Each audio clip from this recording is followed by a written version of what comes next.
pedofilia se define como un trastorno mental en el cual un adulto experimenta una atracción sexual persistente hacia niños prepubescentes. Sin embargo, pues no solo se considera un trastorno mental, sino que también se manifiesta como una conducta punible cuando se llega a la consumación de los delitos sexuales. Desde un punto de vista psicológico, la pedofilia es clasificada como un trastorno parafílico en el Manual de Diagnóstico y Estadístico de los Trastornos Mentales, el DSM-5. Este trastorno pues se caracteriza por la presencia de fantasías, deseos o comportamientos sexuales que involucran a niños. Es importante destacar dentro del ámbito a nivel general que no todas las personas que tienen pensamientos pedófilos actúan sobre ellos. Sin embargo, aquellos que lo hacen entran en la comisión de los punibles, ya sea de actos sexuales o excesos carnales, contemplados en los códigos penales de cada país. Cabe recordar que en nuestro ordenamiento jurídico, desde la Constitución política, se le da una prevalencia a los niños y niñas de nuestro país, por lo cual son sujetos de especial derecho y atención, por lo cual sería la forma de mitigar o combatir estos fenómenos pedófilos.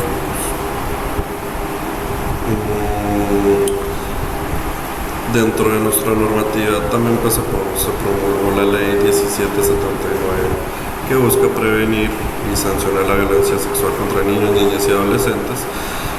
Esto es de establecer unos protocolos de atención y protección para las víctimas, así como una obligación a las instituciones educativas, centros de salud y demás de reportar todos los casos de abuso de los cuales tengan conocimiento. También pues han venido implementando campañas de sensibilización y educación dirigida a la población en general, con el fin de crear una conciencia sobre la importancia de proteger a los menores y denunciar cualquier caso o sospecha de abuso sobre algún menor. Ya mis compañeros adelante van a explicar mejor el tema.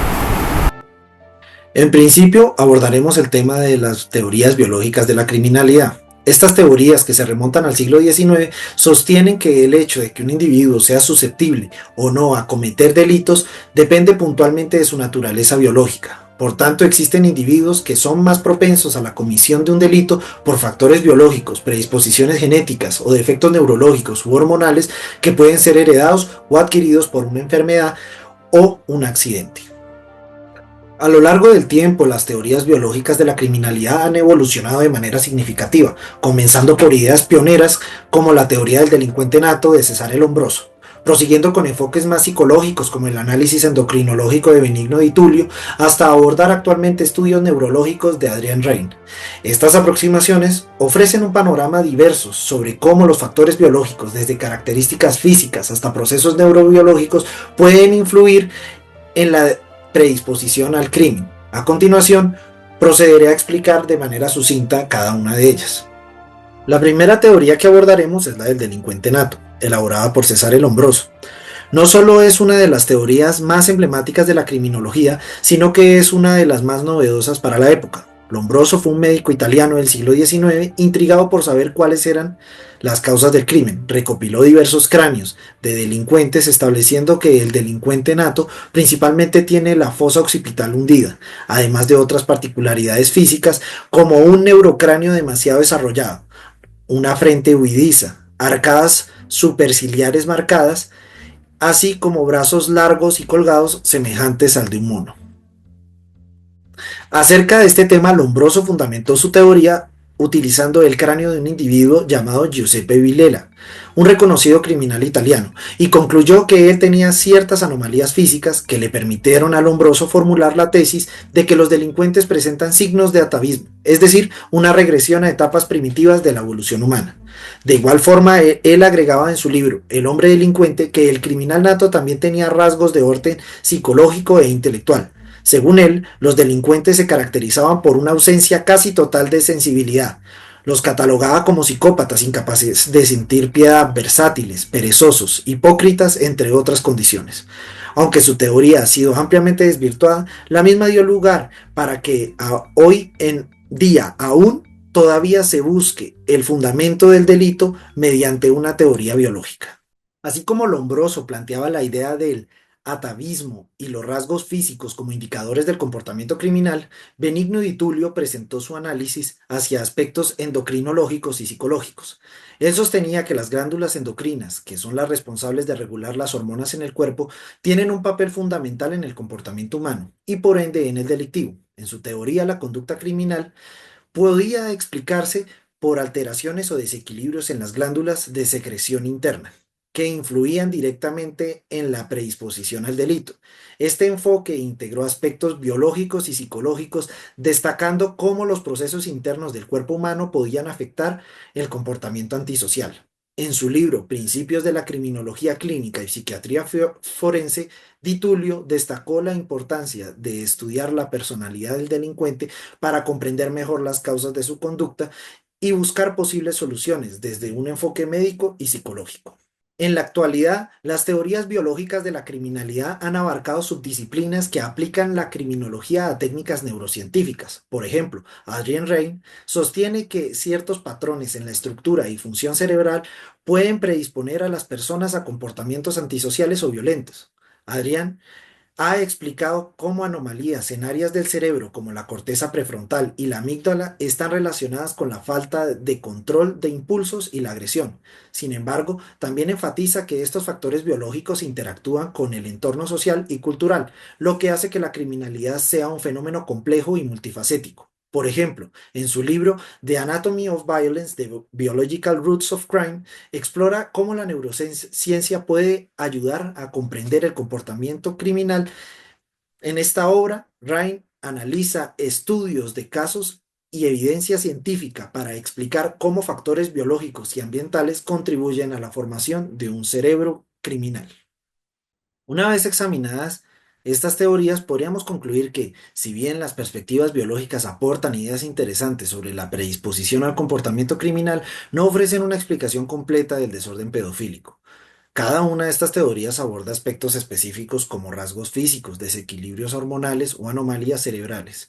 Pero el desorden pedofílico es un fenómeno multifacético que involucra otros factores como los psicológicos, sociales y culturales. Por ejemplo, aunque las anomalías neurobiológicas estudiadas por Adrian Rain podrían ser útiles para entender ciertos patrones del comportamiento antisocial, este enfoque debe complementarse con estudios psicológicos que analicen la formación de deseos y conductas. Del mismo modo, las teorías de Lombroso y Di Tullio carecen de herramientas para abordar la complejidad de este desorden, especialmente en su dimensión ética y social. En una parte de la lectura propuesta de Belandia se indicó que desde Estados Unidos se ha impuesto una construcción de la supuesta categoría científica del depredador sexualmente violento, por lo cual las personas que cometen este tipo de delitos son incorregibles. Consideramos que para abordar esta temática no se puede quedar con un discurso simplista. En este caso, la interdisciplinariedad es la clave. La integración de la neurociencia, psicología y sociología podría permitir un análisis más profundo y equilibrado del desorden pedofílico. Solo así es posible desarrollar intervenciones que sean tanto científicamente rigurosas como éticamente responsables.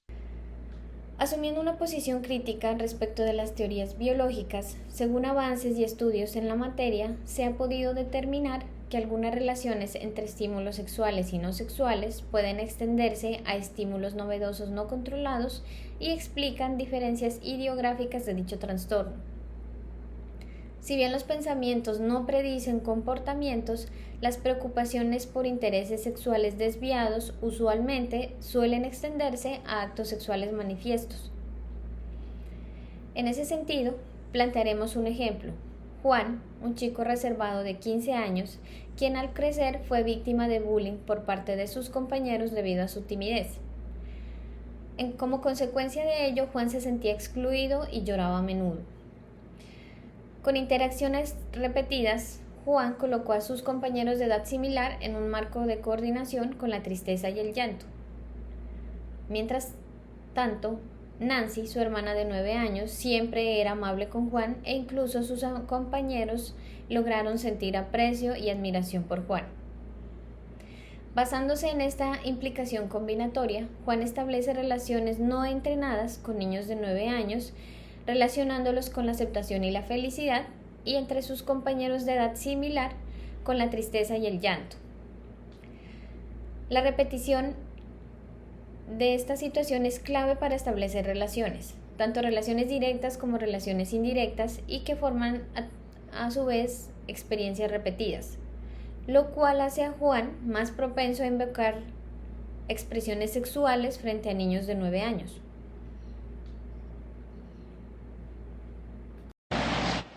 A modo de conclusión, podemos señalar que las teorías biológicas de la criminalidad han aportado perspectivas fundamentales para comprender el fenómeno delictivo desde sus raíces más profundas. Desde los postulados de César Lombroso hasta los estudios neurocientíficos de Adrian Raine, ha existido un interés constante por identificar cómo ciertos factores biológicos pueden predisponer a las personas al crimen. Sin embargo, aunque estas teorías ofrecen explicaciones valiosas sobre ciertas conductas antisociales, resultan insuficientes para abordar fenómenos complejos como el desorden pedofílico. La pedofilia, lejos de poder reducirse a una causa biológica única, exige una mirada interdisciplinaria que contemple variables psicológicas, sociales, culturales y éticas. Asumir una postura determinista como la que plantea la figura del depredador sexualmente violento en algunos discursos jurídicos y sociales puede llevar a enfoques simplistas y estigmatizantes. Por ello, es necesario promover un análisis que combine ciencia y humanidad y que permita diseñar estrategias de intervención más completas y eficaces.